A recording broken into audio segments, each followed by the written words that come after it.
and Joe know all there is to know, from masterpieces to deep fried tacos. And if the movie sucks, you might hear them say, there's no telling where the guys will take you. Get ready for a spoiler. Won't say it twice, cause we already warned you. Better watch out, it's gonna ruin the plot. Real spoilers. Real spoilers.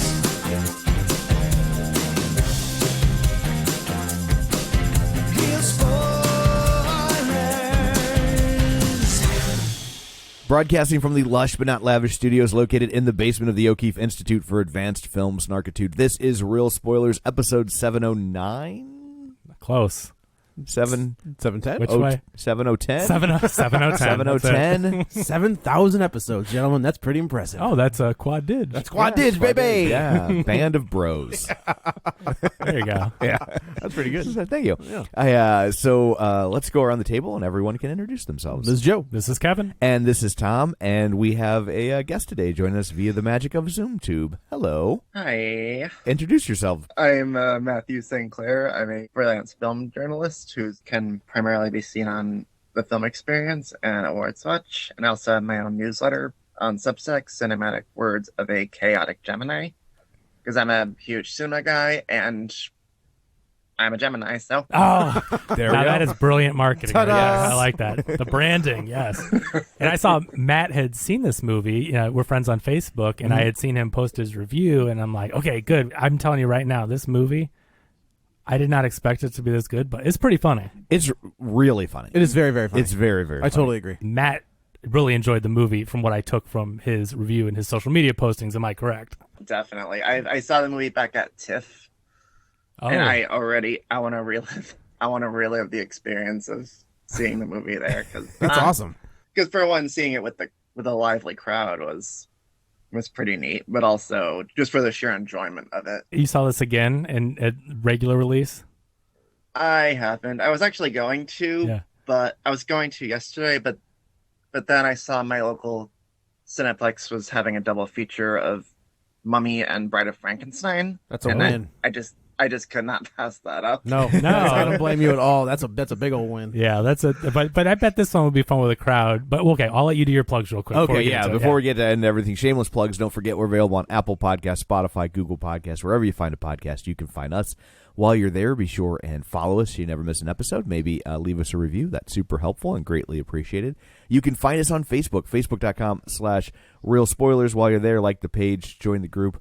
The group is called the League of Show Shares because we're hoping we'll share an episode. I actually have them this week. Oh, you Hey, Yeah, that's good. we're professionals. Yeah. So people who were kind enough to share an episode include librarian Cynthia, Josh Rosen, Christopher Rex, Chris Valls, Heather Sachs, Julianne Jordan, Gabriel Lugo, Tammy Lynn Powers Betts, Glenn Cougar Mellenbrewer, Travis Tewitt, Leanne Boutisi. Hey, I know that person. Yeah, Who is- biblically? Is that Yes. that person that's always on YouTube commenting about that She Joe did. guy? She did once. Oddly enough, no. Oh, okay. Chris Magic Man, Chris Williams, Edit Photo Gamer, L is not. It used to be L is not well, and now it's L is not. So, All right. She's not okay, but she's Better no than longer well? not well. So Okay. that's good. I'll take it. I'll take that as I'll count that as a win. Mike and Oscar, Vertigay 314, Invasion of the Remake, Linda Wright, Kathia Woods, D.W. Lundberg, Binge Movies, In Session Film, Ryan Terry from the Forza Crowd podcast, Feel and Film, Ronnie Castle, Matt Naglia, and Geek to Me Radio. So thank you very much. And finally, don't forget that we have a Patreon where for $5 a month you can get all sorts of bonus content, and you will secretly know that we like you extra, but it's not a secret. And you'll find out what they're talking about there as soon as we do, because Hey, man. I don't know if they're doing Evil Dead the series. I don't know if they're doing Hellraiser. Matt had some stuff. I had some stuff. We weren't able to record this week, but don't worry. The There's stuff Hellraiser coming. Saturday morning cartoon. I mean, sign me up. They gave me an hour notice they weren't recording on Friday, so that was nice. In our defense, He said, hey, just to let you know. we both knew we weren't recording 3 or 4 days prior to that. Oh, And that's on me. Like that was on me. He said interesting. He texted me and I was like, "Oh, no, that's perfect. I have my nephew." And then I forgot. you forgot that I was on the show? Yes. Oh, well, glad I didn't move my schedule around. So anyway, there's all that. Let's dig in, shall we? So this movie was really fun, and the only thing that I have to say for my experience is I wish I had seen this with a crowd, much like when I had seen the last movie, and I was like, and I wish I saw it with a crowd, because comedies like this, and the laughter is infectious, and I thought it was a very fun movie. But did you guys end up getting to see it with a crowd? Yeah, I saw a press screening, but luckily it wasn't a press screening with critics. With just okay, because I was gonna say, no, like clearly a lot of people from the gay community had been invited, and so it was definitely like they were having a blast with it, which made it more enjoyable. Okay, cool, for cool. sure. No, I mean, I had other people in the theater, but it wasn't a crowd. It was like one row of people, and then that was it. I saw it like late on a Thursday night, and they were all there to protest. I mean, given where I was in the theater or I was in the country, right. Yeah. They definitely the whole row in front of us were having a good time for sure, and that helped. That definitely, like you said, I think comedies, horror films, like you both kind of need those two like genres you need to see with an audience. Is the best possible way to see those. Yeah.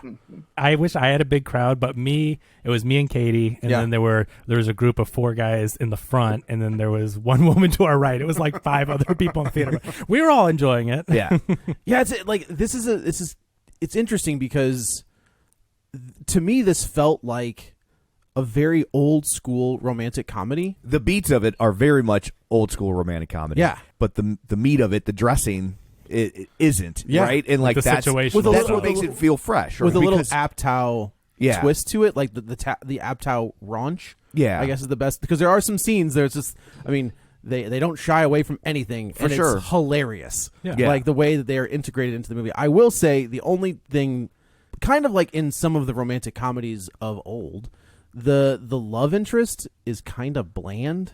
Yeah. And that was my only complaint, is that I felt like Billy Eichner was so good that he overshadowed the dude who played the love interest, and he just kind of felt like he was, window dressing. And he's a good-looking dude. I thought he was really charismatic. Did you really? Yeah. Okay. Maybe it's just I just think sometimes you get an actor that just has like that pop of charisma that he kind of can overshadow everybody, and I think Billy Eichner is that guy where he's just so omnipresent on screen. Well, of course. Yeah, but he's a big person. Yeah. But so Luke Macfarlane is the actor who plays no relation to Todd. No, well, I don't know. I guess that's true. Not that I know of, but he has been in several Hallmark movies. So which that makes okay. I mean, he That's looks like great. Yes. the leading man out of a Hallmark movie, and I thought it was funny when they had the parody of the Hallmark type of stuff in there. But I think it was clearly he was cast for that reason. But I didn't realize that. That's pretty good. But he's very chiseled jaw, and he's obviously in good shape and everything. Yes. So he's a handsome guy. He's Jesse Eisenberg to Channing Tatum's Michael Cera. Oh, interesting. The whole time I just kept thinking like they couldn't get Channing Tatum. Oh, you thought he was not Channing Tatum, right? I was trying to. There was at first Katie Scott Eastwood. Katie called him not Scott Eastwood because she goes, no, Scott Eastwood is in this, and then he get at the club, and then he gets closer to the camera, and she goes, I'm starting to second guess myself, but that's exactly what she called him, was more Scott Eastwood. But I could see like with the chiseled jaw and the athletic shape and everything. Yeah. Matt, what did you think of the casting, and also as far as a member of the gay community, how do you think that the subject matter was handled? Quite well. As for Luke Macfarlane, well, for one, he's a better actor than Scott Eastwood. Yeah. Oh. No arguments from us here. Just putting that out there. Yeah. But also, I think with Luke Macfarlane, I guess one reason I love his performance so much is that I feel like I can sort of identify with him, just someone who is gladly out, yet still has the slightly feeling of being an outsider, because he doesn't seem like a typical gay person. Because hopefully this doesn't come out wrong, but even I don't seem like a typical gay person because of my affinity for sports and my music, like alternative rock, like Gin Blossoms and Lifehouse. I'm like, this feeling like, do I conform? But the message I took away from Bro is that no matter gay people, no matter how they present themselves, shouldn't have to feel like they're performing or straight acting. They can be like, you can love going to the gym and sports and want to be a chocolatier. Right. For sure. Beautiful. Yeah. Exactly. Yeah. I mean, that's what I mean, the movie has many things of his mind, but that's the one on its mind, but that's the one message that really struck me. Yeah, it's funny you say that, because it's like I struggle with that from the opposite direction. That like I'm not gay, spoiler, but I love musicals and I hate sports, and like my own dad at one point asked me, Oh, really? yeah, are you gay? And I'm like, man. no, I'm just really not good with women. Like but he was just like, but you're in all the plays and I'm just like, well, that's not. That doesn't link up, Dad. That's not a 1-to-1 thing, right, you know. But so it's interesting to hear you struggle with it from the opposite end of the spectrum. It is And I love the alt rock. Yeah, you do. I do have that part. That's a given. I got the alt rock gene. Attaboy. Yeah. Attaboy. It is interesting though. Like I do think that, Matt, to your point, is I think that film has kind of always done the stereotypical gay dude, right? Yeah. Like they've always kind of leaned into that. So to see, what's the guy's name? Luke Macfarlane. To see like this character not do any of that, and Billy Eichner, obviously, I don't think this is much of a stretch of a character for him. Well, I think he's playing himself. Well, I think it was interesting when in this movie at times they say the whole tone it down thing, which I get what they're trying to say, but I'm like, this Billy Eichner is way more reserved He is than the toned Billy down. Eichner Yeah. TV Well, personality. I'm like Billy Eichner does need to tone it down, but not the gay stuff. No, the energy stuff. Like it's like I referred to him the other day as somebody. I was trying to explain to someone who wasn't familiar who he was, and I was like, he's like the gay Bobcat Goldthwait, right? Like there's just lots. There's of, no zero. There's just lots of yelling. yeah, just and that's what I thought was always at 11. Yeah. And so I know in this movie, when they say tone it down, they didn't even really necessarily mean the gay stuff. They meant like the personality, and your mouth keeps running and talking and everything. And I was thinking, man, this is the most subdued performance I've ever seen of Billy Eichner. Yeah, watching him in like Billy on the Street or The Office. Well, I mean, because Billy on the Street, Parks and Rec. Yeah, sorry. And Billy on the Street, he's just running up to people and yelling in their faces. That is his character for his most famous thing. Right. But I thought he was really good. Circling back to the message of the movie, I thought what Matt said was beautiful, because that's one of the main takeaways that I brought from it, was that we're all people, right? It doesn't matter your sexual orientation. Like, that doesn't define you. And the things that you like, I mean, that's just a part of being a human. You like this music or working out or sports or podcasting or interviews, whatever you do. And it's not like you shouldn't have to conform to this because it's a stereotype, or this is the majority of one person acts like this, whatever. And I thought that was so great. And to show a character, like, first of all, to have the leading couple in a romantic comedy of a studio film be gay. Okay. And then played by gay actors. Yeah. And then the message that they're trying to push here about, don't change who you are. Don't lie about yourself. Be yourself, right? And that message, I just thought it was wonderfully handled in a way that felt very authentic and not preachy. Yeah. And well, what I liked about it is it didn't straight wash what the gay lifestyle looks like. That's true. And I'm not gonna lie, the only thing I really know about the gay lifestyle, as it were, is what I know from listening to Savage Love, right? Sure. But I do know from that like it's different in that, and you see this in the movie, that in terms of open relationships, and not that every gay couple has one, but it's not uncommon, right, in a way that you don't see it in the straight community, or at least the straight community doesn't let you see it. There it is. Right, there's that. Yeah, right. And so I thought it was nice to see that, and I think that probably will be off-putting to some people, or it will be new information for some people. But I thought that was really smart and brave to I'm not going to dial this down for the straight crowd. Yeah, so I guess that's my question. Is this written and directed or written by a gay dude? It's written by him, isn't it? It's Billy. But I thought there was somebody else. Nicholas Stoller. Oh, okay. Who directed? Yeah, Nicholas Stoller is straight, and he co-wrote the script with Billy Eichner. Okay, but I think that's also the factor, right? We kind of talked about maybe there was something we just reviewed where it's like it came from a woman's point of view. I wish I could remember what it was, but it felt, even though it came from a woman's point of view, maybe it was a Barbarian. Don't worry, darling, because it was written by the Van Dyke grandchildren, that's and what then it was. she took it and then kind of redid and wrote it and mucked it up a little. That's neither here nor there. You listen to that episode, it's out now. But I think having that point of view does make it more real. Yeah. And not, straight washing it. Matt, overall, did you feel that their representation, what Billy Eichner was writing about just the dating and the, just all these things, did it feel authentic to you? Yeah.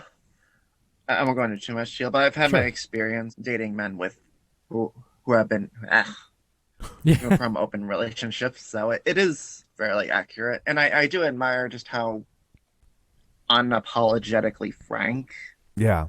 it is in its sexual content, because you don't.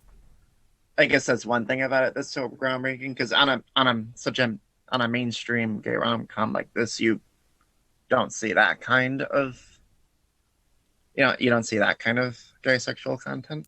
Well, that's the thing, right? Because like we were saying, this being a studio romantic comedy, they easily could just say, here, the two lead characters are gay, and Yeah. then just put them in every romantic. They could take a Sandra Bullock script and just be like, make her a dude, go. Right, And not they didn't. and not Yeah. focus on any of the other parts of the gay lifestyle, any of the like when he has Grindr and that Yeah. kind of stuff, and going to the club. Like Right. they actually tailored it to different experiences instead of, like you said, search and replace to it's just a gay love interest instead of straight. Right. Well, I think it's kind of the Guess Who's Coming to Dinner of vacation of gay people, right? Okay. Like when Guess Who's Coming to Dinner, Sidney Poitier, Spencer Tracy, Yeah, Katharine Hepburn, Bernie Mac and Ashton Kutcher. I get you. Yeah, the remake, yes. But, like, that was a groundbreaking film for its time, the idea of this white girl bringing home a black man to meet the family. And now you look at it, and it's a little cringy because it's like, I mean, they have to set Sidney Poitier's character up to be, like, this perfect thing. Sure. Right? Sure. Like he's a doctor, and I think he was like somewhere overseas helping sick people. Like it was, I Right. mean, it was just like he's just this perfect thing that you could never have any flaws in. Right. And so you would see that in the kind of message movies for a long time. And I think that happens with gay characters sometimes, is that they're either, before people were more self-aware, they were either like creepy villains, Yeah. or they were these perfect things that just existed to be the best friend or something like that. Right. And so And the characters are flawed because Right. they're human. And everybody's flawed, right? Right, Everybody yeah. has their own Yeah. stuff going on. About what you guys said about the nature of the gay characters having to have pitch perfect representation. That honestly, it's what bugged me so much about the discourse surrounding Happiest Season with Kristen Stewart and Mackenzie Davis. yeah. yeah. I feel like the criticism came from it not having the ending that they wanted, because even though it's easy to see Harper as the villain, she's real. The Mackenzie Davis character, she's still, I see her as a flawed human being, like petrified of what would happen if her parents found out she was gay. And I feel like by showing her as a normal flawed human, it's showing how everyone's coming out journey is not all sunshine and roses. For sure. I know my problem with that movie, was it Aubrey Plaza who pops up as the friend from high school? Yeah. Yeah, and it's like, I like that relationship better. Like Yeah, like that's like that. My problem with that is, it's not like that isn't the issue. It's just people hated it because it wasn't the ending they wanted. Right. Yeah. That's hard sometimes when you project certain things onto movies and feel like that. Why'd you do it this way? By and large, the reviews have been positive, but Yeah. the complaints people seem to have, even if they like it, is that it so much follows the beats of a rom-com. Very And much so. And I'm just like, but then you're missing the point. Well, I That's think- like, I like Singing in the Rain, but do they need to sing all the time? The beauty of this Exactly. film is showing you can have a traditional rom-com with gay characters. Right, like the whole point is like not everything needs to have this tragic ending. Like it's okay But to not everything yeah. has to be like what Matt was saying earlier. Your idea of what a gay movie should be. Right. Should it be flamboyant? Should it be ultra colorful? Should they sing? I mean, what do you want it to be? It's like, no, it's a romantic comedy. I mean, they do sing. But it's like, what is your idea of what a gay romantic comedy? No, the point Well- is they're humans and it's a romantic comedy. I think right. I think to that point, we've had the romantic comedy has kind of been altered since Crazy Stupid Love. I think that which is I think one of the greatest romantic comedies of all time. But like that doesn't follow the traditional beats of a romantic comedy, right? It is at its core, but it just doesn't follow that. And I think this is definitely this is a throwback to like what was the Kate Hudson, Matthew McConaughey movies, or all that stuff, or all the of Tom Hanks, Meg Ryan absolutely, stuff. which That's is definitely This don't they even like show You've Got Mail in Yes, this movie? yeah. Or When Harry Met Sally, all the Nora Ephron stuff. Yeah, I think so. It is. I mean, people who watch movies, right, know that the quote unquote romantic comedy from the 80s, the 90s, the 2000s did follow. Like, okay, they don't like each other. They're gonna hang out. Right. They're gonna like each other. There's gonna be some conflict that's gonna make them split up. That construct goes all the way back to It Happened One Night with Clark Gable, like 1934. They've been remaking that movie for almost 100 years. Yeah. Or His Girl Friday. Yeah. With all of it. Cary Grant and Rosalind Russell just For sure. always being at odds with each other. It's like, if it ain't broke, don't That's fix exactly it, right? it. Like That's that's exactly what it. it's. People love that. And then the way they make it fresh is they put it in a new setting. Right. Like in its, it's like a, he's a firefighter and she's an arson inspector with a heart of gold. This summer, it's Matthew McConaughey and Sandra Bullock in Too Hot to Handle. Right? Were they ever in the same movie together? I don't know. They were in my head just now. Yeah, Were you listening? I just saw the whole Let's thing. let's edit that out. All right, just in case, like we get like all of a sudden here's Matthew McConaughey. He's like, I'll go back to the rom-coms for a little bit. I'll make that. I just want a story by credit. So, but yeah, so and that's part of what makes this movie feel fresh, even though it's laid over these beats that are almost 100 years old, is because this is a view we've never seen represented in a rom-com. Yeah, which I think is great. Right. So plot-wise, speaking of representation, the real representation here, another podcaster in movies. Every character in a movie. That part, so that's one of my complaints about like that opening scene where he's podcasting. Like, one, podcasts don't have live phone calls. That's also true. That's not a thing. Can't That do it. was weird when he had a caller. I guess it was Yeah. more like a radio show that's in a podcast form, but he was doing a radio show essentially. Yeah, but then No, because they say the says- podcast he is says by- No. But I mean, like, you can live stream a podcast, and you could have calls, like in theory. But then you're basically doing a radio form, Right. but releasing it as a I got podcast. you. He's doing a radio show. also it was some very lazy exposition. Very Like, I mean, fair's fair. That was some very lazy. And also, he has this huge podcast that then never gets mentioned again. Okay. I'm glad you said that. 2/3 through the movie, I go, is he ever going to podcast? He had 400,000 people watching his podcast Right. in the opening, and he never podcasts again. That's also like you do have to stay consistent. You don't pod fade at that point. Yeah. You're fully monetized, man. You're talking about Blue Chew and Liquid Death and BetterHelp. Oh man, Matt Reedy's feed is going to go crazy.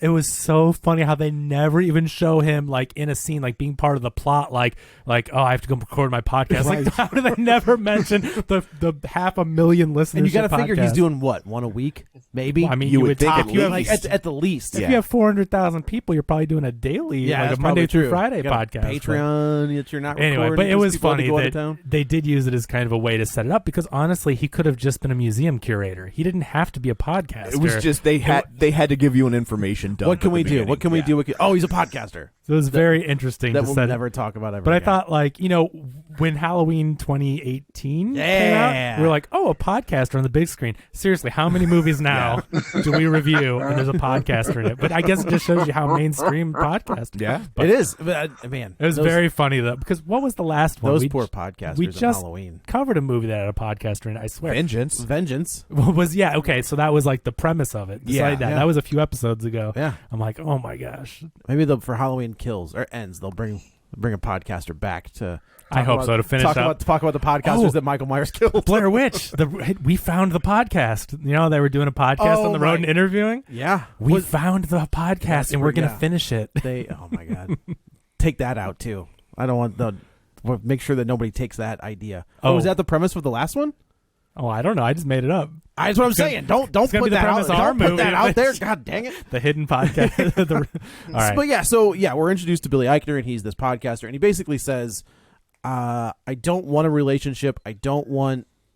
I'm happy being single, but I'm not really happy being single. Like he kind of like alludes to that. Yeah. And then it's revealed that he has become the curator for the very first LGBTQA plus history museum. And it's not like he wants to get into the actual history of the struggle and the people who were on the front lines in the very beginning of this whole thing, of people coming out and expressing themselves and their own sexuality.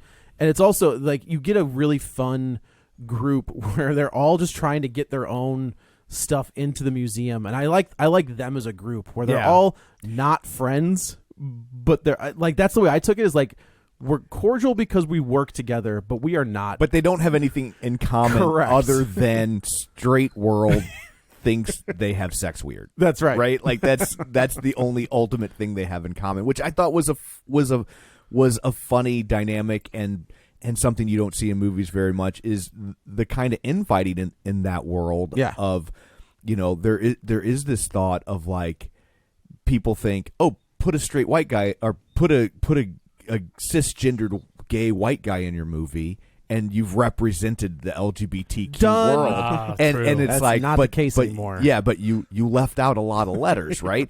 And that's what Billy Eichner in the movie even says that, right? Right. He keeps referring to himself as cis white gay guy, right? And so they're pointing that out. There's so many different types in that spectrum, and the representation is really good with that group at the museum, right? Because you're showing all different sorts of people. Right. I think that's when he complains about like the Hallmark movies starting to He incorporate does, that. yes. Like Yeah. they have a very straight washed version of it, and so I think that's clearly very purposeful. Of is that he also knows, even as someone who is in an oppressed community, he has this privilege that of that oppressed world that he's the least He has it oppressed. easier. Like there's way more people that are accepting of his lifestyle than are accepting of a trans lifestyle. Sure. And using the Hallmark movies was very clever to show like, oh, it's their very minimal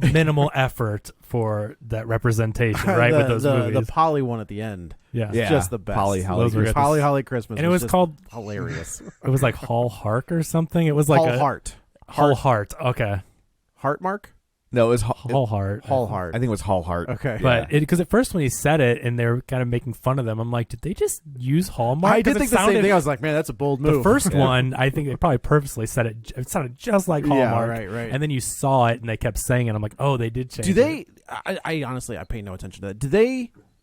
Are they only on TV? Like, are they like attached to ABC, or is it just whoever picks The it Hallmark up? channel, right? There's a Hallmark channel, But they're not like the Hallmark channel isn't like a subsidiary of somebody else, right? Or are they? Their Oh, own, I don't know. are they Someone their probably own thing? owns them. They Probably all at some own point. everything. Somebody Everything owns goes- But everything. they're their own channel though, so they Yeah. make tons of movies, especially over the holidays. Don't they do like one a day starting in November? Or They, something? they have the content that they've already created, and then they also have like every year they make like it's Tons. like 30 to 60, Yeah. and then Lifetime does it too. Oh, and right, then now right, there's a right. new one starting up. Yeah, Netflix. Well, no, but there's a new like Hallmark style channel. Oh. Because they just poached like Candace whatever from Full House. Candace Candace Cameron There, Bure. Bure. there we go. Yeah, and they poached a couple other people that were in all these Hallmark movies to come over there. And I think what's driving that is Hallmark has been getting more inclusive. As much as this movie bags on their version of inclusive,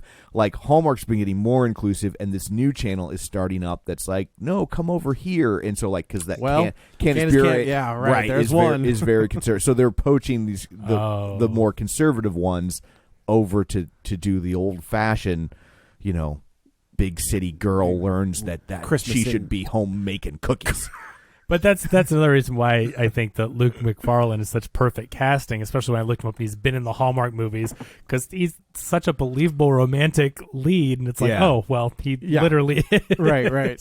So they Billy Eichner goes to like a dinner, and we're introduced to kind of his group of friends, and it is interesting to see like when the two dudes introduce that they're in a throuple. Yeah. Like even Billy Eichner was like, "What are you doing?" So it's interesting to see even someone who is in the gay community is also like, "You're out of your mind with this choice that you're making with your life." So I did find that also kind of interesting.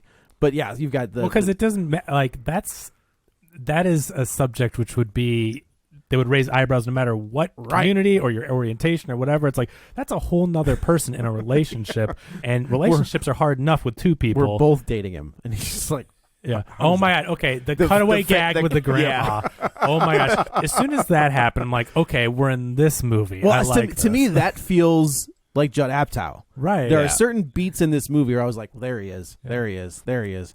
So, but it's also like Nicholas Stoller, I think he wrote those Muppet movies. Yeah. Right. So like he's a very funny guy, and those Muppet movies are amazing. The new Muppet movies, they did a great job with them.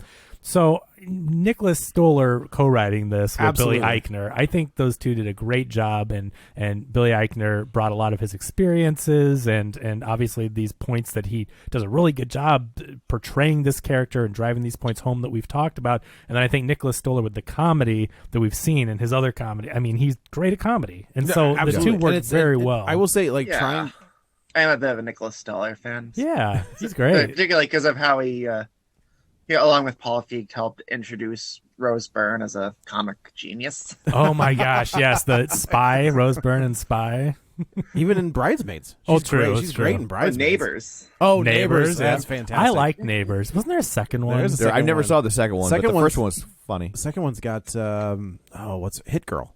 Oh, okay. Is the- Chloe Moretz. Yes, thank you. I like Zac Efron. I think he's good. Like, you know how a lot of people, he got in the Pattinson and we were talking a little bit about Harry Styles, even though he's not quite there yet. He's just starting more with the acting. But I mean, when people typecast people, oh, you're this, right? You've been in this teen You're movie. the You've pretty been- boy. right? And Yeah. and so Zac It's the Efron, bane of my existence. I man. know Tom Yeah. deals with every. Welcome to my. Now you're seeing it. Welcome to my world. The pretty boy of the podcast.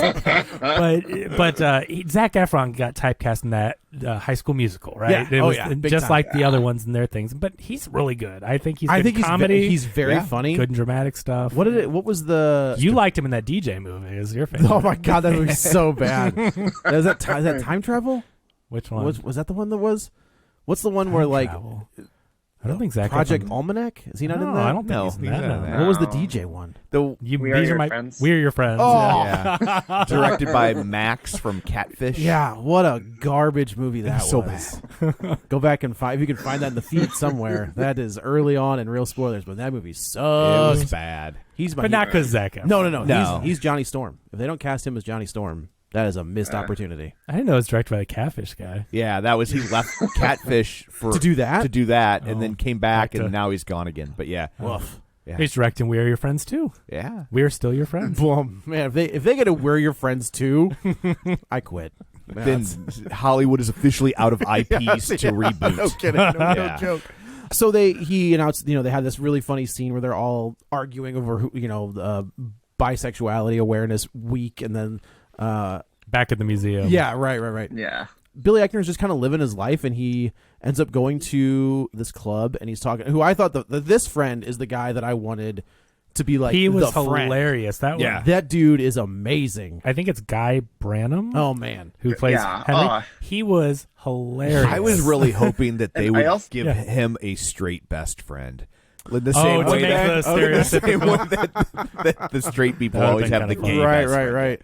I loved Guy Branum. I especially loved how, even though he's the plus sized gay sidekick in a raunchy comedy, his fatness is never a punchline. Yeah. Oh Yeah, sure, that's a good sure. point.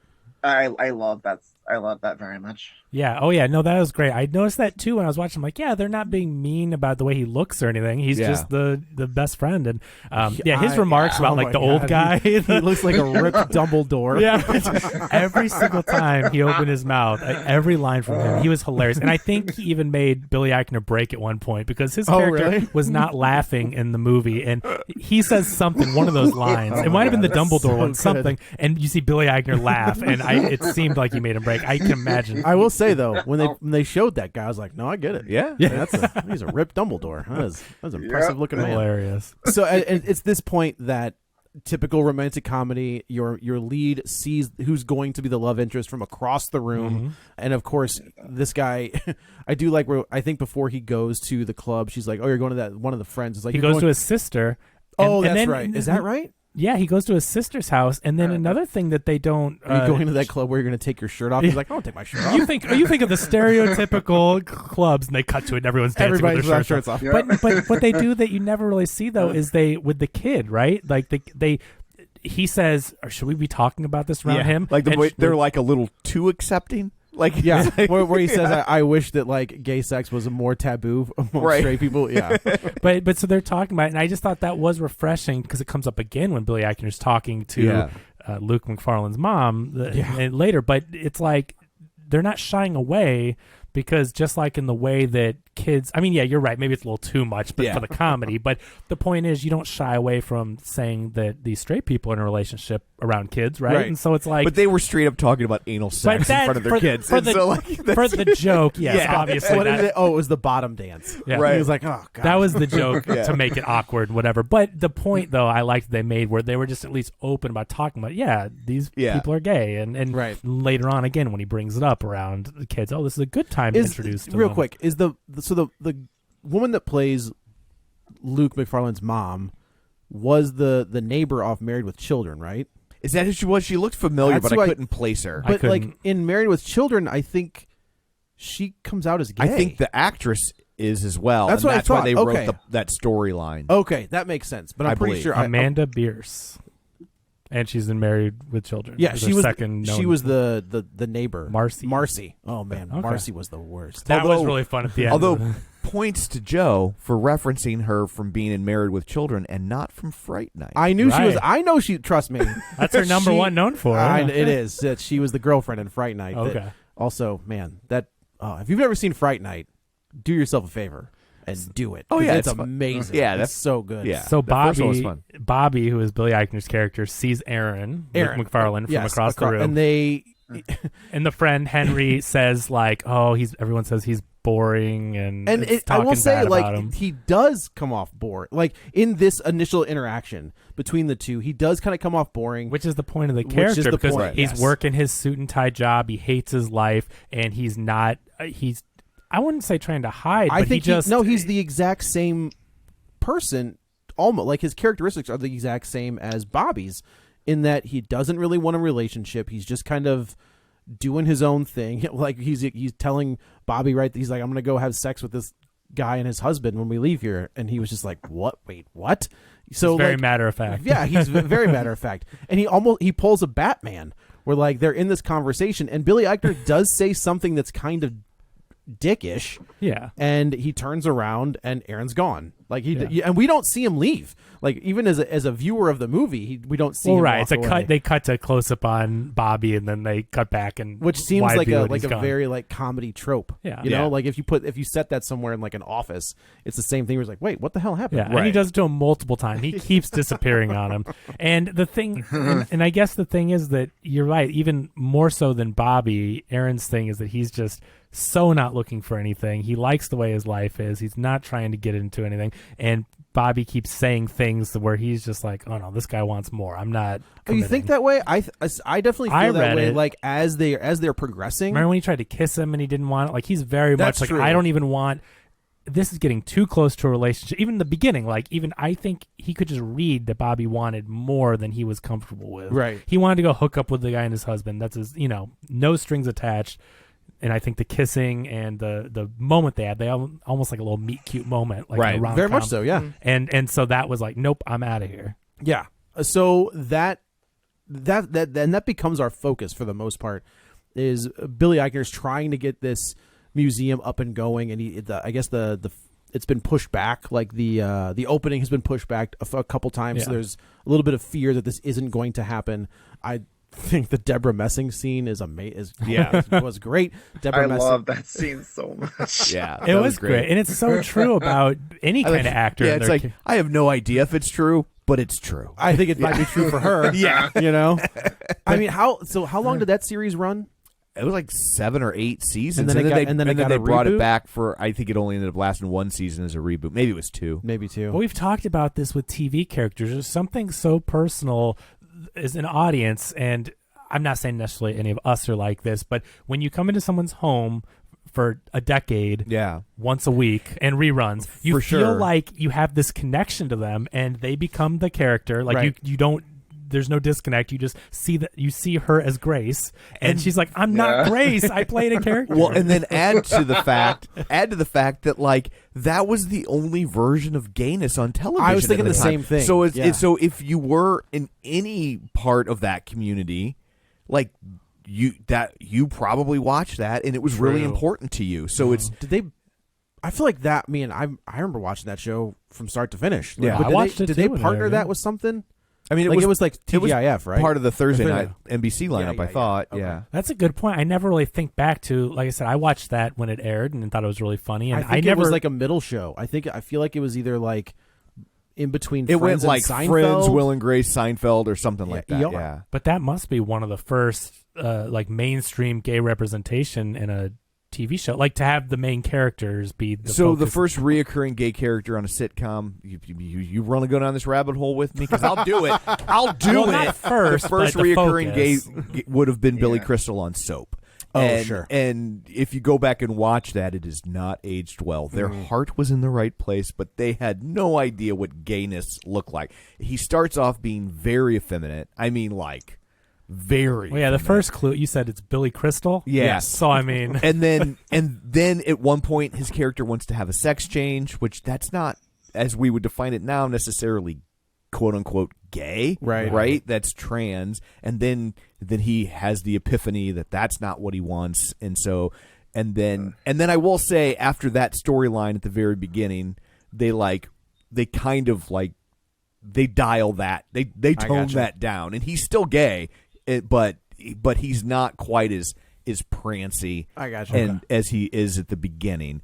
but the show Will and Grace, Will is This is the first show openly gay, focused and around. Yes, that's a huge milestone in sure. history and representation. So you're right, that would be a very important TV show to people yeah. in the community, and I can see how they would even latch on to her as the character even more. But it is funny because we've brought that up, how it's like these are actors playing a role, Right. and people come to them like they're their You know- best friends. Something about television where it's like, hey, how's it going? And this person's like, this is a total stranger. I don't know them, but you feel like you know the person. I feel like who I think that probably affects the most. Who's that? Wrestlers.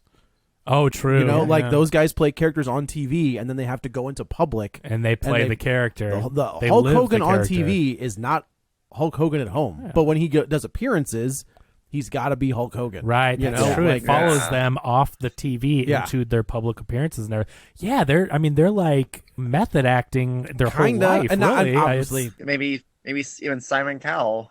Who knows? Yeah. That's a Yeah, great, for sure. That's a great point. Or Yeah. like Yeah. what's the Gordon Ramsay? I heard Gordon he's Ramsay? nice in real life, but he does have a kind of a character that follows him. For sure. Watch him do MasterChef Junior compared to MasterChef. Yeah, I heard It's he's like, really nice to the very kids. nice to the kids. Don Rickles. Don Rickles right? is a Like, great and guy. people Oh would get my to the gosh. point where they're like, I want Don Do the Rickles mean to thing. insult Yeah, me. if you- Like, Larry call the- me a hockey puck. Larry the Cable Guy and Andrew Dice Clay. Yeah. I think Yes. are two prime examples. Yeah, the character that follows them. So you're right. Yeah. But yeah. So anyway, that was a very funny written scene. And I wonder if that's Billy Eichner also writing. He's like, can I mean- can I get Deborah Messing in this movie? Well, okay, well, maybe as much. My point. I mean, she's a great because of her history in the gay community with the show and everything. But I wonder if that's him not wanting to be Billy on the street in his real life. Oh, That's yeah. a character. Yeah, he It's- sees that. Yeah, I think that's got to be truthful to him Sure, because sure, I mean, look at him in this movie and even look at him in interviews. Yes, he plays it up a little bit like his Billy on the street character, but he's a lot more Subdued. reserved. Yeah, he Yeah. is not the Billy on the street, seriously. And I think it's a funny segment. That's a I love- great bit. But I love he's that. just Those are yelling amazing. at people in their face, screaming at them. Name a woman, and they're like, And he just like yells at them and runs away. It's so funny. He did promotional Billy on the Streets to promote this movie. Yeah. And I only saw two. I don't know if there's more, but he did one with Jack Black and one with Paul Rudd. And they're very funny. He's the best.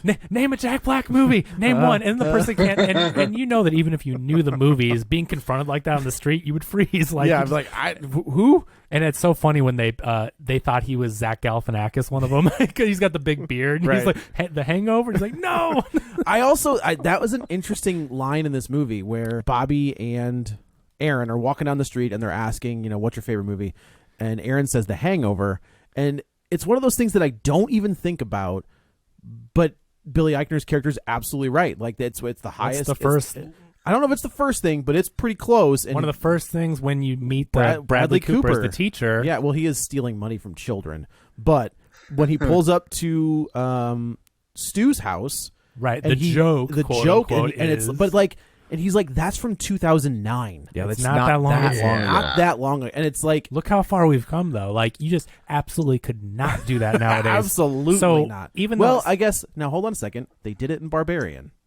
but he to was the show- bad guy. To show he was the bad guy. Correct. Now, I will say in the somewhat defensive Hangover, Bradley Cooper's character is supposed to be a douche, jerk. but you're Correct. also supposed to Yeah. end up liking him In the long run, yeah. in the long run, and so that make it's You're like not supposed to like the guys in Blazing Saddles that use the N-word, right? Right, Like, yes. there's no redemption for Yes. them, so you can make them do villainous yeah, it's like things. you It's- don't get mad at 12 Years a Slave because somebody uses the N-word. They're a slave owner. Right. Like you're mad at them, but you're not mad at the film, right? Right. Like, Sure, it's sure, like sure. it's part of a larger tapestry of what they're trying to tell you. Right. But I also Not necessarily with the Hangover. No. But no.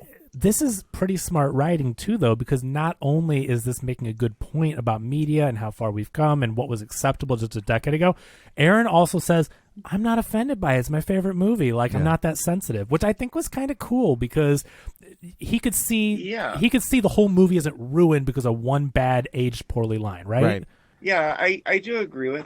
I mean, as we probably on social media, we probably have these conversations about problematic art. You can still enjoy it while still having a conversation while why it's so stuck in the past. But I think rather than leave it in the past, people can have discussions about how we can do better in the future, like them discussing The Hangover with Aaron saying, "Yeah, I like the movie. It's a product of its time, but." Exactly. It's Agree. It's funny because when you talk about problematic art, I mean, there are people now who say the same thing about Will and Grace, right? Like, Oh, sure. I mean, the main character is gay, but the actor isn't, and it is one of those very kind of straight washed versions of what gay life looks like.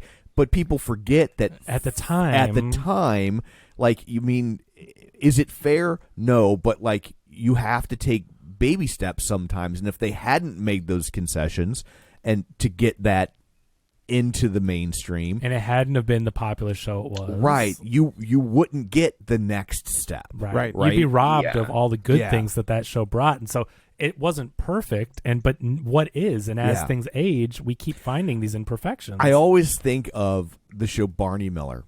Okay. Well, we know that.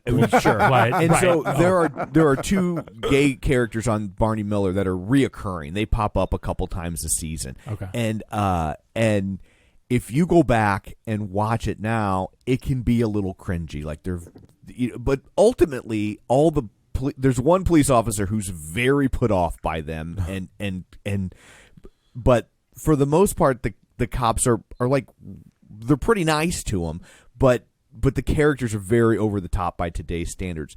But at the time, Barney Miller won awards from the gay community. They were working with the gay community to help them tailor these characters to be more truthful, but still work in a sitcom, right? Sure. And so, but now you go back and you're like, I don't know. But at the time, that was as good as it got, man. Like, Well, we've said that before, right? Where you just have to take. Bad News Bears is always my go-to, right? Like, there is some language in that movie that is absolutely unacceptable. Sure. But you got to look at when it was made. I am the same age as those kids, and Right. I can tell you that's what that world looked like. That's exactly it. Yeah. And you just have to, and that to Matt, to your point, you just have to have a conversation. But if you hide it, if you erase it That's from the history, problem. no one can talk about where we came from and how Right. far and learn from it. And I think that's a great point Matt made. Put the disclaimers at the beginning of the movies. Those Don't delete cartoons, the right? movie. Right, Those Looney Tunes. but don't cartoons. delete them. Yeah. Put the disclaimer. Learn from it, because people are going to repeat the same mistakes if you don't show these things and teach them and say this was bad and we know it's bad. This is unacceptable. This language is unacceptable. Right? History repeats itself. Yeah. So I do agree. And actually, it's interesting, and this may be very topical, but right now the big discussion online, I'm sure Matt has seen it, is Blonde.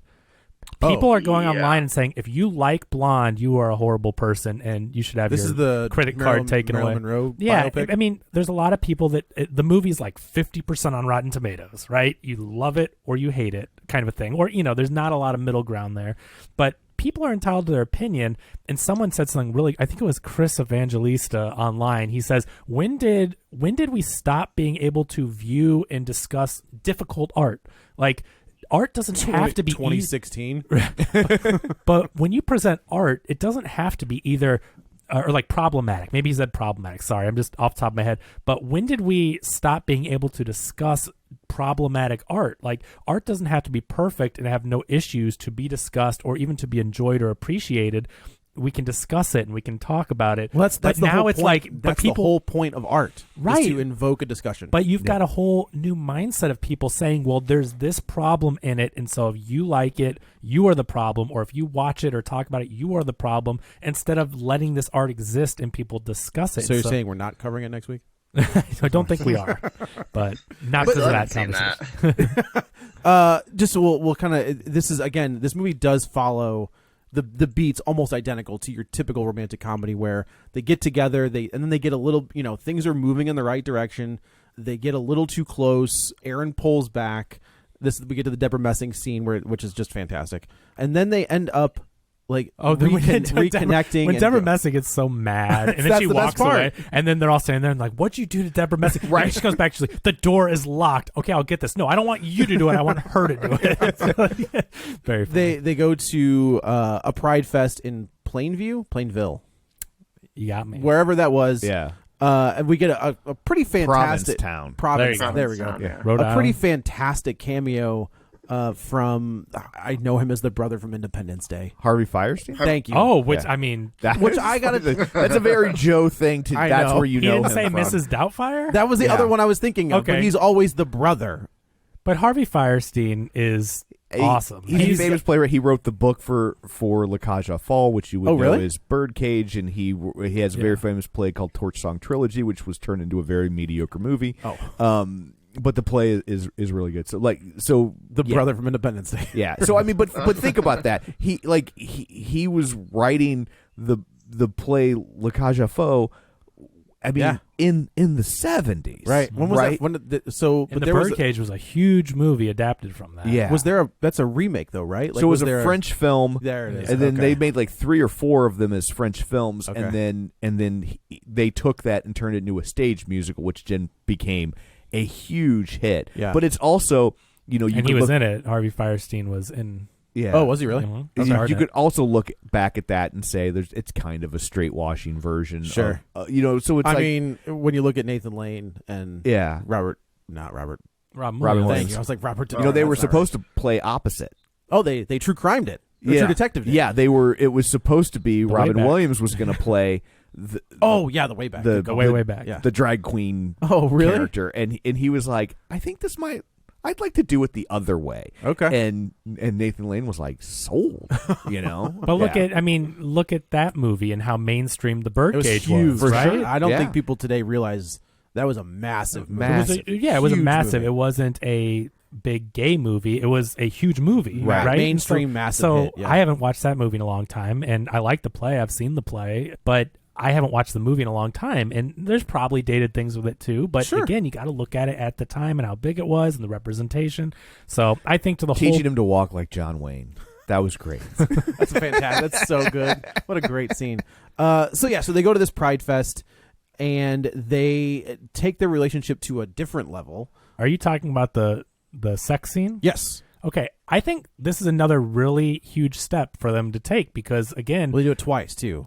but this is the big one, right? This is the there's the funny one where Aaron invites Bobby to go to the threesome, Right. and Bobby's not having a good time, Right. And they pull back, and of course Aaron is getting blown by these two dudes. He's like, "I'm gonna go ahead and go." Yeah, And that's he's like, played- "Oh, you're leaving?" And then Yeah. there's the 4-way.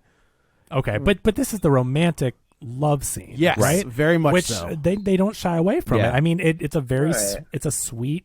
Yeah, It's a Well, very it's well-handled it's- love scene. I mean, it sounds like maybe Bobby was the bottom and Aaron was the top, and they've switched it up, which I feel like I don't know. Maybe that's like a big deal in having that kind of sex. I have It no seemed idea. like it was for him, For who? for the Luke character. Yeah. That's what I felt like too. Is like he's asking him to do what he's going to do, and it was definitely like a very touching moment between those two. But it wasn't played for laughs. Like Right. that's No. what I think was so was special handled very in this seriously. mainstream rom-com, right? And with all the great things that we've talked about for it, is they don't shy away from it, and they let them have a love scene, Yeah. and it's intimate and Very it's much so. sweet.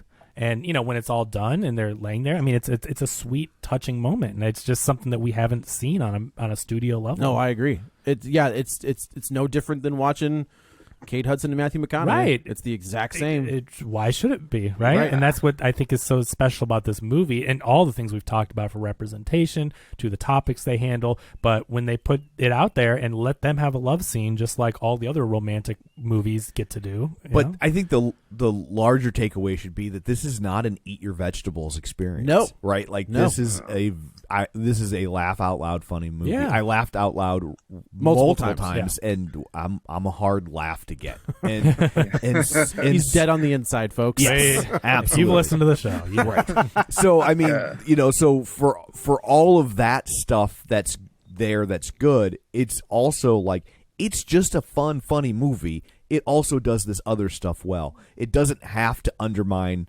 that part of the film to get a laugh. It never Right. does that. That's exactly. It's the love, the stuff there. The romantic part of the romantic comedy is there. Yeah. And the just the topics like we've talked about, they're not played for laughs or done in a mean spirited way to get Right. laughs like in the past other Yeah. Oh yeah. comedies have used. Even an Apatow movie, right? Sure. Apatow movies. I know mean, you're gay because Yeah.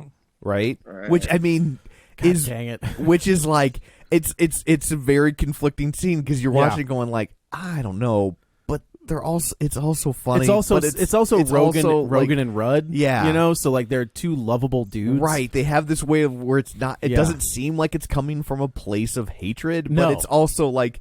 But the people that are going to watch it and pick up on it aren't Yeah. necessarily going to be as nuanced, Sure. right? Sure, sure, But the important part is that they know that, right? Right. And like they've grown. And people deserve a chance to grow. Yeah. And looking at old movies, no matter if it's 100 years, 50 years, 10 years, through modern lenses is not fair because No, it wasn't I agree, the it's not time. fair. It Right. doesn't make them bad people or Apatow just because it was in there. It was acceptable. There's a lot of things that were acceptable at all times of history and weren't right, but they were acceptable. Right. And so you can only Yeah. grow and learn from that. Right. So they get close. Like they're a couple. Like they're gonna.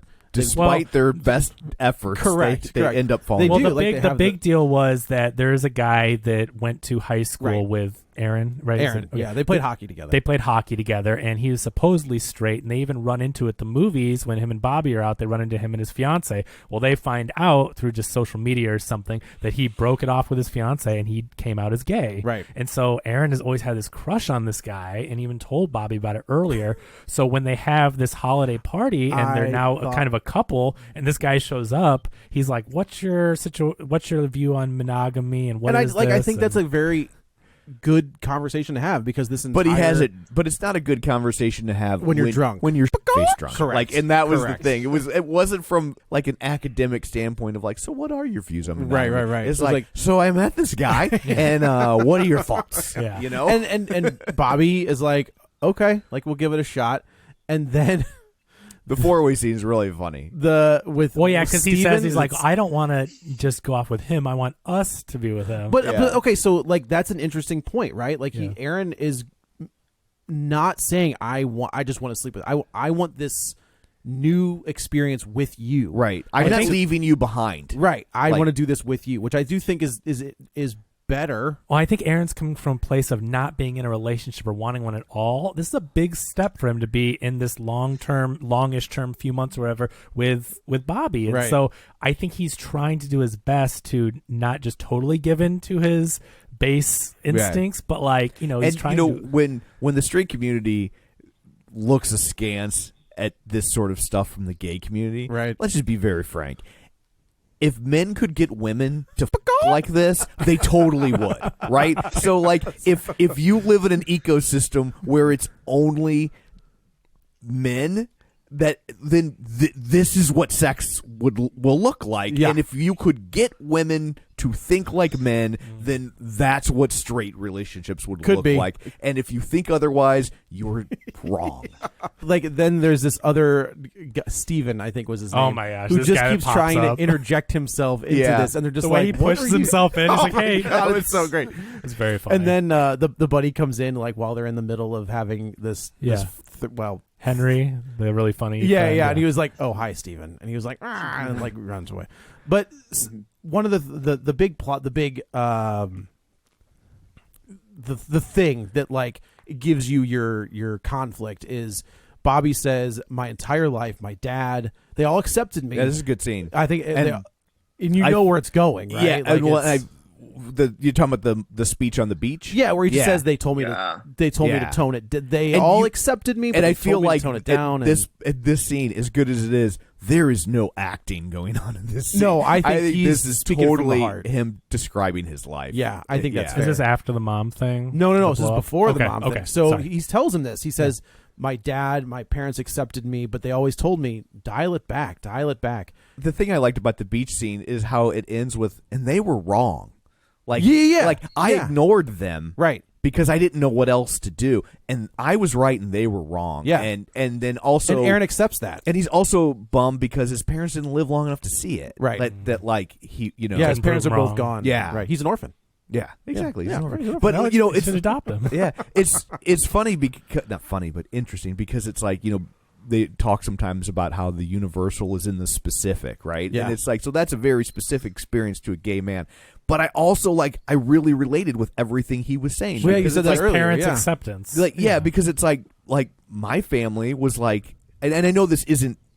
I'm not oppressed, and I know that this isn't related to sexual orientation, but my family was definitely like, no, take the job at the grocery store. Don't go be a DJ at an FM rock station. Right. What future could that possibly hold for you? No, don't go work at the rock club in East St. Louis. That's not a future. And it's like, but I ignored it and I did it That's anyway. so funny you and say everything that. led to you to where you are. And I was right and they were wrong. So it's like,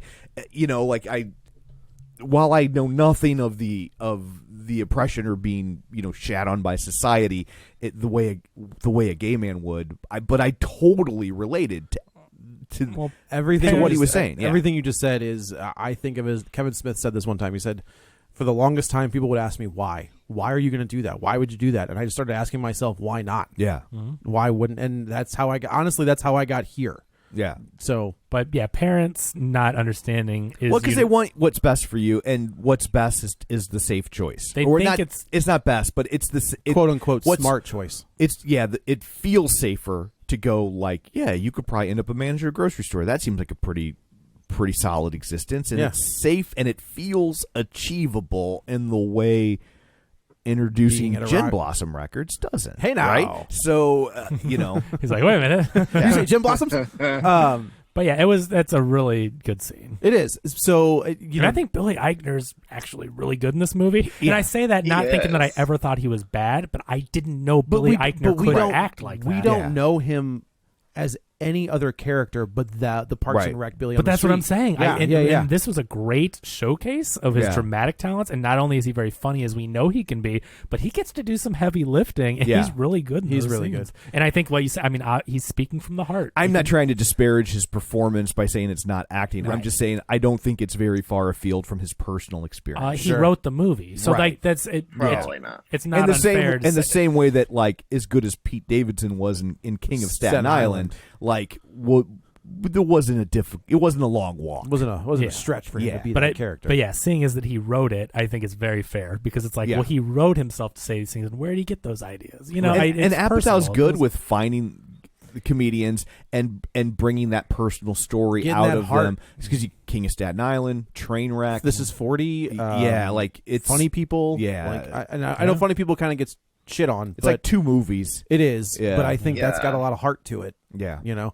so So Christmas time. yeah, they meet the meet family. the family, and of course, we know that Bobby has said they told me to tone it down, and what's the first thing out of Aaron's mouth is, "Can you tone it down?" Well, heartbreaking. It is, and it's just like, oh, and you know it's coming. Bobby's You know just it's being coming. himself, and his parents, even though maybe they're a little more closed-minded, she's still enjoying being around him. Like, Aaron's the only one that has this idea of really like, you need to not do what you're doing, and Bobby's like, yeah, she's loving the tour.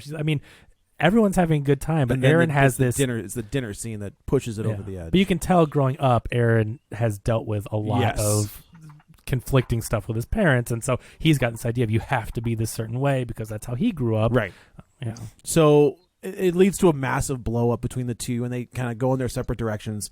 Bobby goes to the club that they've met, and he just so happens to walk into the back, and who is Aaron making out with but the dude from the hockey team. Right. But it's very much, we see it before Bobby goes out there, and Aaron's very much, I'm not He gonna does, do yeah, this. but I'm not saying right or wrong, but we do see at least to preface it that he's like, no, I can't, whatever, and then they do. And of course Bobby sees that first. Sees this, right. But also, why did he put himself in that situation if he didn't? You know what I mean? Like, It's a catch-22. Aaron knew where he was going and Yeah. who he was going there with. So even if he says, you know what I mean? It's a Right. It is what it, he made a mistake. right. That's exactly. the bottom line. So they break up. Like that's the end of that. Bobby is He goes to the gym to get ripped, and oh my god, that scene. Hey, bro. Yeah, when he puts on. Hey, bro, what do you got? Putting some weights on there. There's actually a funnier. I think it was in the trailer Yeah. where the guy he asked him to spot him, and he's like, "I got you," and he's like, the guy's like, "Hey, can you spot me?" He's like, "Nope," and like he can't pick up. I went back and saw some ad spots. There's a lot of stuff that didn't make it in. This is a 2-hour movie. Yeah. So when and then of course they hook up. But Bobby's doing this tough guy voice, bro voice. He Yeah. puts his hat on Oh, backwards my like the God. other lifter has on, and then they hook up, and then afterwards, like their pillow talk, He uses his real voice. He's like, "Oh my god!" the guy's like, "What was that? What happened to your voice?" He's like, "Oh." I'm sorry. I just thought." He's like, "You get out of here right now." And he was like, "If I would have used my real voice," he's like, "Yeah, I would have still hooked up with you." And he's like, Well, he said "Oh." maybe. maybe. He said maybe. I But thought then- he said he was like, yeah.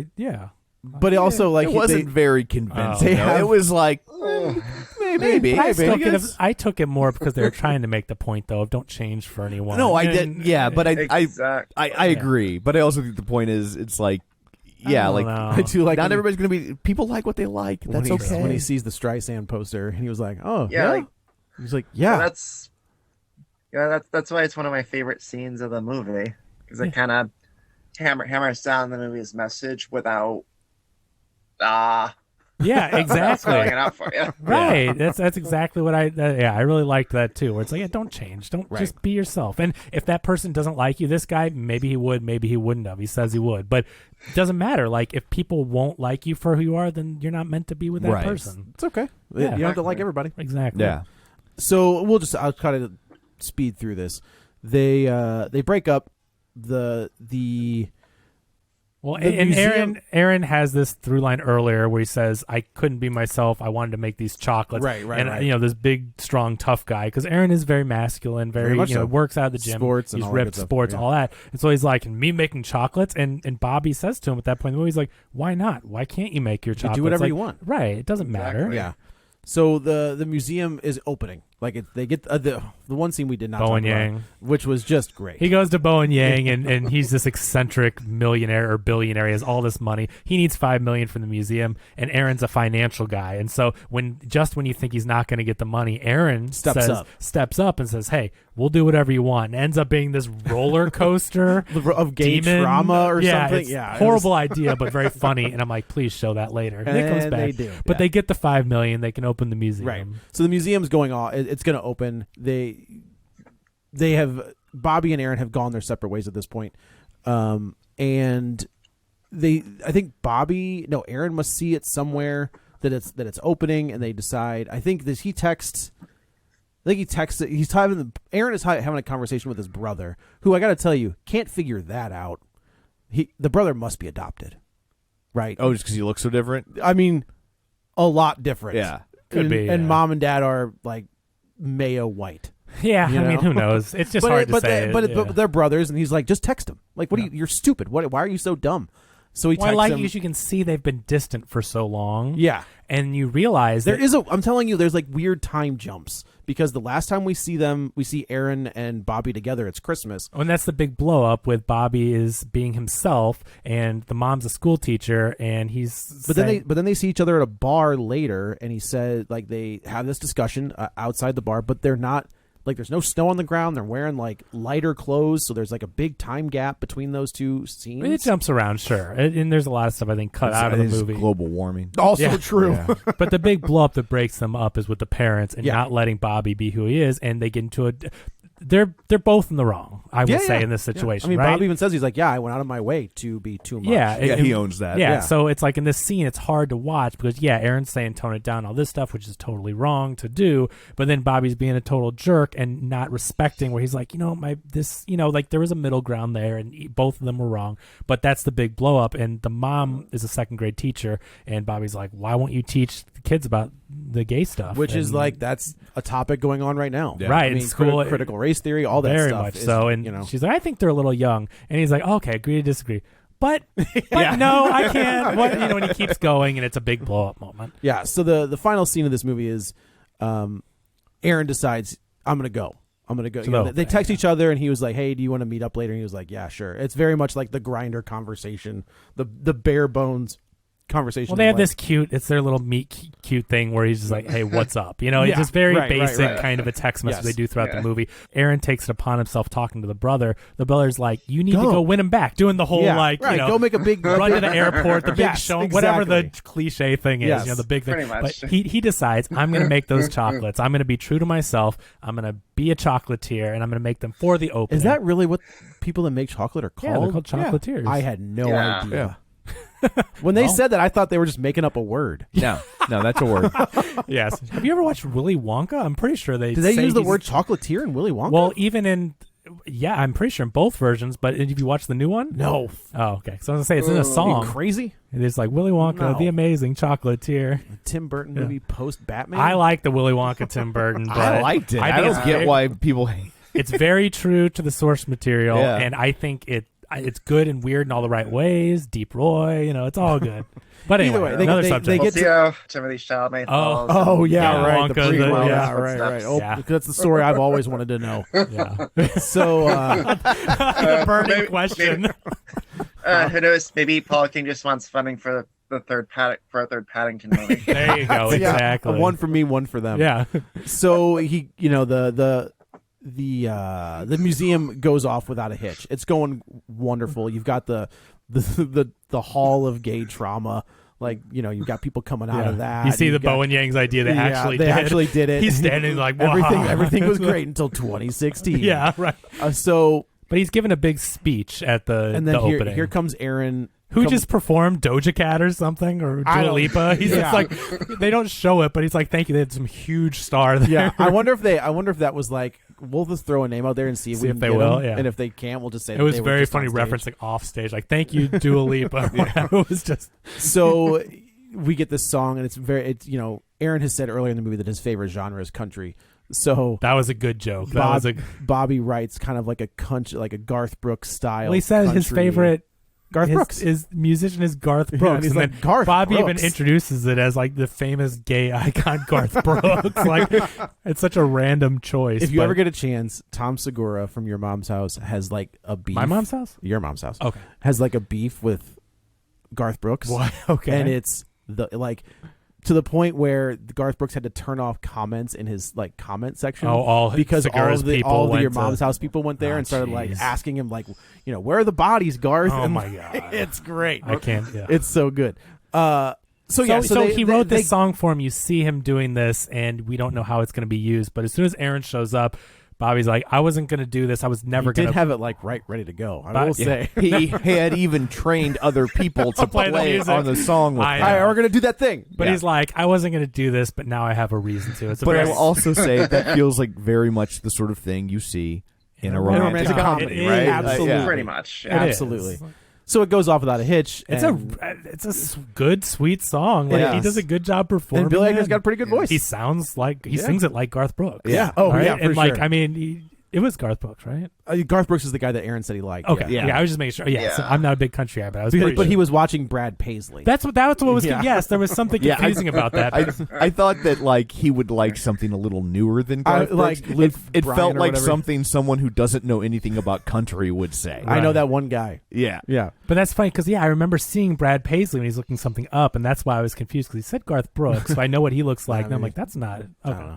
But he So- sings a song; it's very sweet, and the lyrics are all about their relationship and all the Yes. things we've seen in the movie, and it's a And great. they come back together, and there's a moment where Billy Eichner gets down on one knee. Again, very That's romantic hilarious, comedy. yeah. Yeah. And he's just like, will you date me for 3 months, and then we reassess? And he's like, yes, I will date you for 3 months. He takes a ring from someone else in this huge gaudy costume jewelry. Yeah, right. Yeah. And that's how we get a flash forward to 3 months later, and the museum is doing fantastic. And, Oh, and the when the mom joke- is walking through. The joke that they come back on, like during the movie, Aaron basically says like, this museum's kind of boring. I mean, you've got all this great history and stuff, but Yeah. where's the fun in it? And then Bobby's like, what do you want? Night at the gay museum? And it's that's just what a they throwaway get. joke, right? But then it comes back, and Ben Stiller actually recorded something. There was a joke about There's Amy Ben- Schumer. Playing Amy Eleanor Roosevelt. and then you've got Kenan Kenan Thompson, Thompson's in and there. then there's Seth Meyers is Harvey Yeah. Milk. Yeah. Yes, so and then they actually introduced that section of the wing as Night at the Gay Museum. Yes. It was a very funny follow-up on Did- what seemed like a throwaway. Did gag. Billy Eichner ever write for SNL? I don't think so. The only reason I ask, I feel like those are some pretty big SNL guys. Billy Eichner's But pretty, he's That's wired true. into I guess that he's world. a pretty massively big in the successful. comedic. I Yeah. mean, he's Yeah, a that's big true. comedian. So and getting those. I mean, he got Paul Rudd and Jack Black to do. I mean, he does all the celebrities on the street, right? So like, oh sure. he gets a lot of big names. riding in the car Yeah. with Metallica. Yeah. That was pretty funny. And I mean, he was on a show with Amy Poehler. Also a good point. So That's fair. How long yeah. was he even on that show? He was on the last, I think, 3 or 4 seasons. He comes in about the halfway point. I Okay. believe, yeah. Okay. And so we see Aaron's mom walking a second grade class through, and she's like, "This is wonderful. Like, this is such a good idea." And then, like, kind of the end of the movie is like, "Well, it's been 3 months. Like, would you like to reassess?" Well, He's that like, tag was really funny too. When she goes, this thing like scans you or does a questionnaire or something about what percent might Yes. you or where are you on the scale, and it's like you're a 0.2 bisexual. And She's like,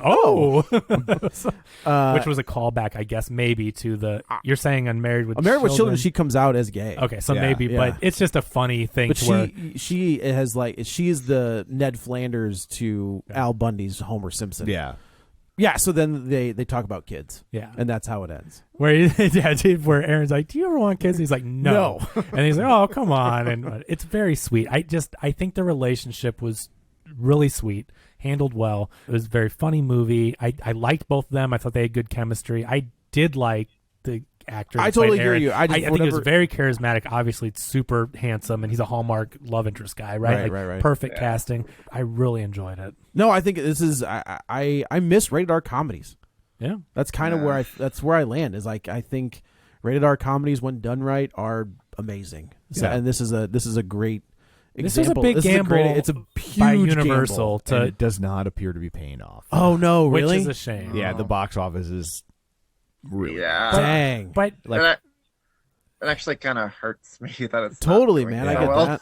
But, hopefully what they do is they take this as an opportunity to, they did something with this movie, right? Yeah. They made a statement. They put this movie out. This is a movie.